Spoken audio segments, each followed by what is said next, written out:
There was 3 people running down there and I heard smashing and screaming, "Jimmy!" Those who knew Errol say he wasn't without his troubles, but that he didn't deserve this. It's wrong. It shouldn't have happened. Well, he was a good bloke. His street a crime scene for much of the day as investigators interviewed neighbours.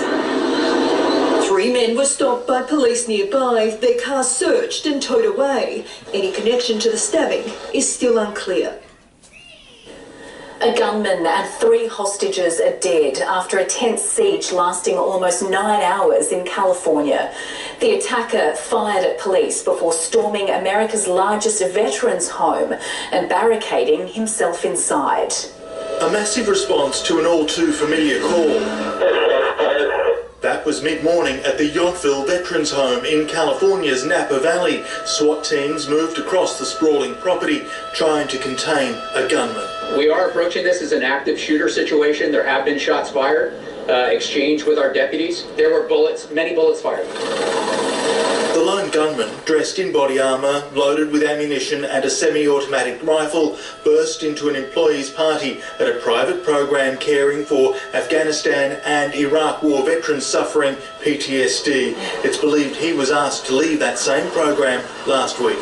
We have him confined to one room. There are 3 different TAC teams on site in the building, keeping him in that location. The gunman released a number of people before taking the 3 female employees hostage.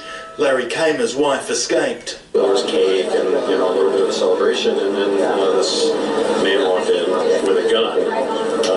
My wife and 3 other women were able to leave. Despite a team of hostage negotiators, including from the FBI, no contact was made with the gunman or any of the hostages. And as the siege approached its 9th hour, confirmation of the worst fears as SWAT officers entered the room.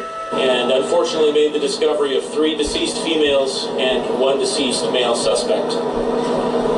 This is a tragic piece of news, one that we were really hoping we wouldn't have to come before the public to give. Ed Meyer, NBN News. It was the announcement that shocked the world. Donald Trump and Kim Jong-un vowing to meet face-to-face. But as the surprise subsides, there's confusion over the details and demands ahead of the high-stakes summit. Going rogue on the world's rogue state. We're not going to have this meeting take place until we see concrete actions that match the words and the rhetoric of North Korea. Hours after the meeting was announced on the lawns of the White House, inside, the tough talk began. Let's be very clear, the United States has made 0 concessions, but North Korea has made some promises. Among them, the promise to begin the process of denuclearization and end further missile tests. Washington demanding Pyongyang walks the walk before any talk. Concrete actions